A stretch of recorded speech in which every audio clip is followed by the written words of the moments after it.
Before the gold rush of 1851 even began in Ballarat, the Wadawarrung people were already finding and trading gold with European shepherds. Their country starts around Geelong and stretches north of Ballarat. The farming styles of Wadawarrung people are great. Instead of Western agricultural practices of fencing stock in, Wadawarrung people would promote the growth of animals' favourite foods close to their camps. Work smarter, not harder, doll.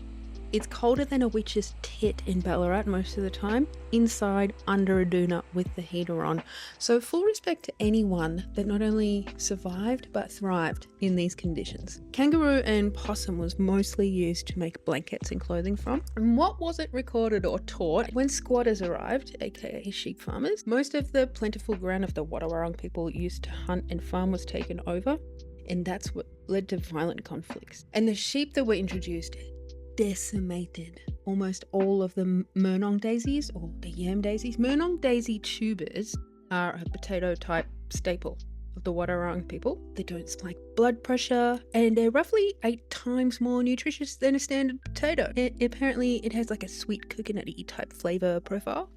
And I can tell you right now that I'd get violent if potatoes were stricken from my life too, okay? That's my DNA. It is deep and it is real. I think I'm gonna attempt to try and grow some yam daisies at home. It's not only the First Nations sustainable farming techniques are impressive, but also like Wadawarrung people were mining. I also found out that they have their own astronomical calendar, which helped them now when to harvest food and prepare for different seasons. And it was like an integral part of their creation story.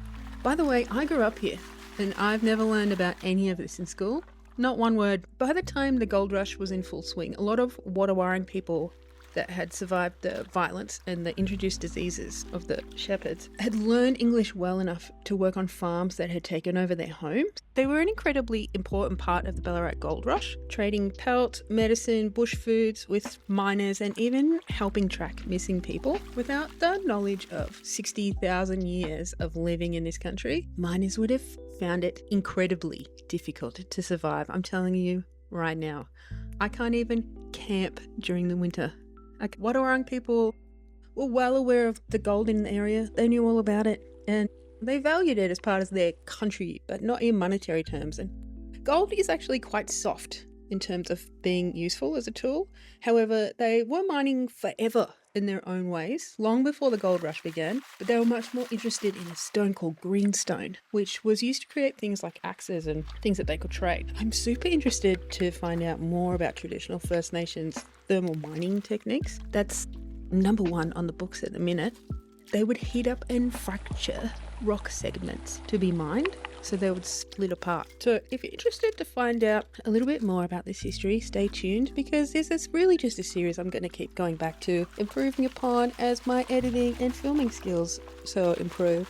I have a few really interesting interviews lined up coming up, which is huge for me. My God, getting other people involved. So stay tuned. Thanks for watching. Okay, that's all. Bye now.